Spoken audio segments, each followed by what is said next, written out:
সুশাসনের গল্প বলছে, ট্রিপল ইঞ্জিনের গল্প বলছে। কলসি কলসিতে নাকি দিল্লি থেকে টাকা আসে। এখন ব্যাংকের মধ্যে না কলসি দিয়ে দিল্লির থেকে টাকা আসে।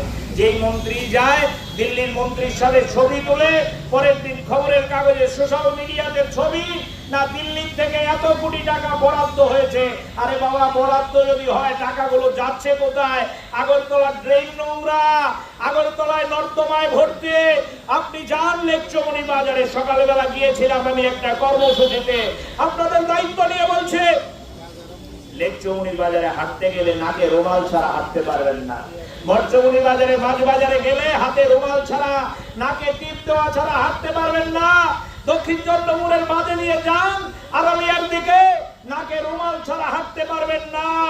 আপনি যান চন্দ্রপুর বাজারে, রুমাল নাকে না দিলে হাঁটতে পারবেন না। গুলবাজারের কথা তো নাই বললাম, যত কম বলা যায় তত মঙ্গল। তারা বাজার গরম করছে, সুশাসন, তারা বাজার গরম করছে, দিল্লির থেকে কোটি টাকা নিয়ে আসছে। আমরা দাবি করেছি বাজারগুলো পরিষ্কার করো, আমরা দাবি করেছি মানুষকে রোগ মুক্তি করার জন্য স্বাস্থ্য শিবির করো। সরকারের তো এটাই কাজ, বুলি আওড়ানো কাজ না সরকারের।